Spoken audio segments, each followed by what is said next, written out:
Yung kanilang trabaho, walang panahon sa Diyos, ang ending ng kanilang buhay, nung kanilang pinagpagalan, kulang pa ang gamot, kulang pa ang pang-maintenance, kulang pa ang pang-hospital. Naunawaan niyo po? Yung rest day, mga kapatid, inilagay ng Diyos hindi para sa Kanya.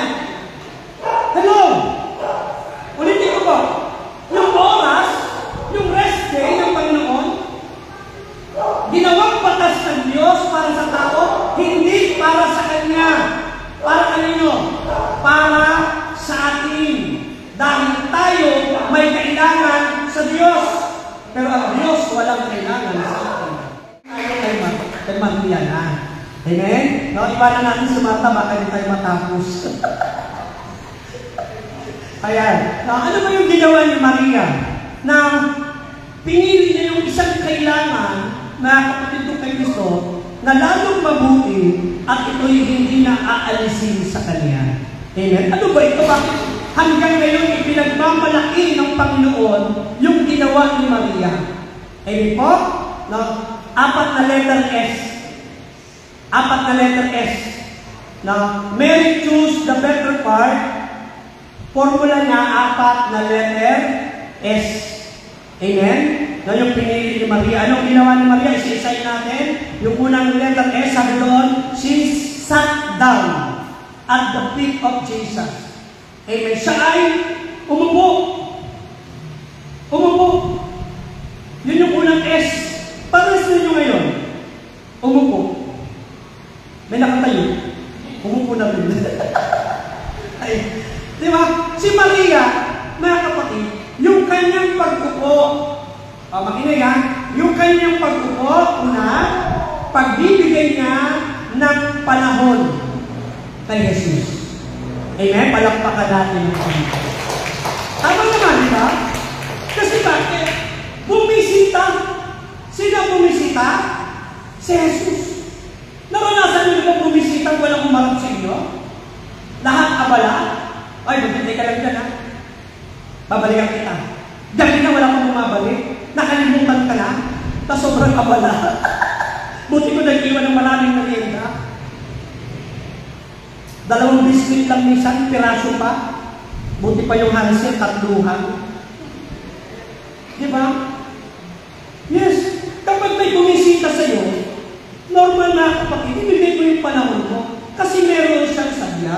At isa yan palatandaan ng pagre-respeto sa tao.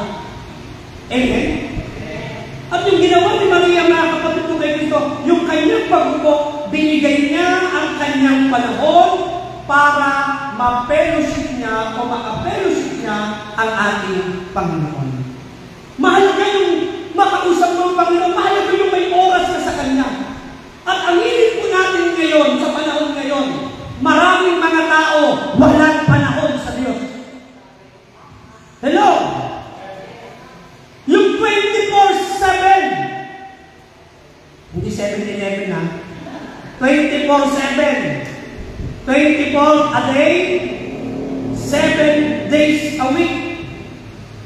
Ibinigay ng Panginoon sa lahat ng tao, pantay-pantay. Amen po?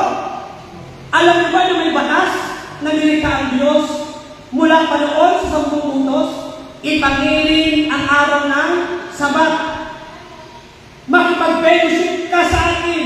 Ang Diyos naglaan ang batas sa tao para ang tao ay maka-fellowship ng Diyos.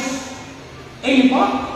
Ibig sabihin, inuutos ng Diyos na ikaw at ako maglaan ng panahon para sa Kanya. Pero ano sabi ng tao ngayon? Busy ako. Ano sabi ng mga tao ngayon? Busy ako. Ano sabi ng mga tao ngayon? Busy ako. Hello. Pero alam niyo po, yung mga tao busy noon, ngayon, nagdadialysis na ngayon. Alam niyo ba yan? Tayo ang nangangailangan na makipag-fellowship sa Diyos. Amen? Palakpakan natin ang Panginoon. Sabi ko sa kagaling mga kapatid, bigyan mo ng panahon ang Diyos. Huwag naman yung pag may kailangan. Pag bakante lang yung oras.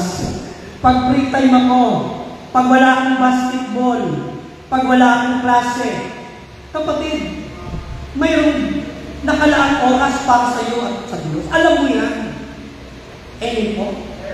Itong pinakita ni Maria, kaya hindi ito aalisin sa kanya ng ito, yung kanyang karakter na puno ng pagrespeto sa oras ng Panginoon.